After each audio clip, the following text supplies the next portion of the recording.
तो direct selling की कंपनियां आम इंसान को खास बनने का एक मौका देती है। और ये जो मीथ है कि डायरेक्ट सेलिंग की कंपनियां रेट बढ़ाकर आपसे वसूलती है, ये बिल्कुल गलत है, क्योंकि वहां जो कटौती हो रहा है उसी कटौती को डायरेक्ट सेलिंग की कंपनियां, ये जो डायरेक्ट सेलर्स हैं, उनके बीच में पैसे को बांट देती है। वहां प्रचार हो रहा है, यहां प्रचार नहीं हो रहा, पैसा बच रहा है। वहां डिस्ट्रीब्यूटर पैसा लगा रहा है, वो पैसे का भी पैसा कमा रहा है, यहां पर किसी ने पैसा नहीं लगाया।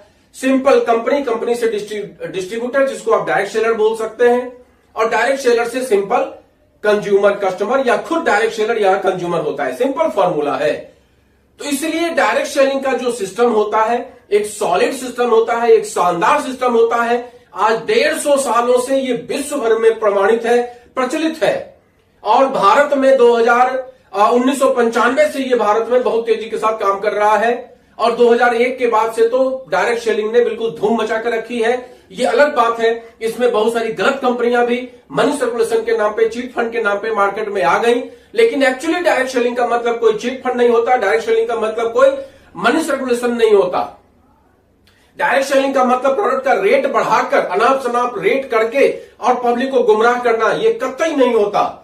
इसको लेकर सन 2016 में इंडियन गवर्नमेंट ने काफी नोटिफिकेशन जारी किए, काफी रूल्स बनाए डायरेक्ट सेलिंग को लेकर, और नए नए गाइडलाइंस जारी किए। सेंट्रल लेवल पे भी गाइडलाइंस जारी हुए, स्टेट लेवल पे भी स्टेट गवर्नमेंट ने बहुत सारे नोटिफिकेशन सन 2001, सन 2021, सन 2022 में जारी किए।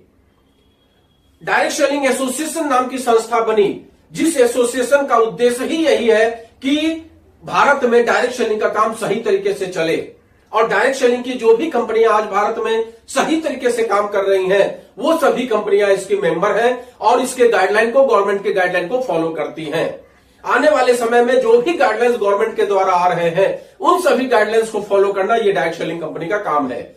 यहां के प्रोडक्ट वैल्यूएबल होते हैं, यहां के प्रोडक्ट को रेट बढ़ाकर आपसे नहीं लिया जाता। अगर रेट बढ़ाकर लिया जाएगा तो वो कंपनी मिसलीड कर रही है, फिर वो पॉन्जी स्कीम में आती है, वो डायरेक्ट सेलिंग कंपनी नहीं होती है। डायरेक्ट सेलिंग कंपनियों के जो रेट्स होते हैं प्रोडक्ट के, वो वैल्यूएबल होते हैं, आपको उतनी वैल्यू देते हैं जितना वो आपसे दाम लेते हैं।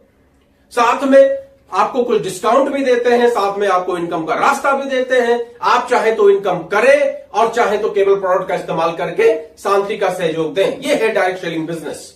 आज भारत में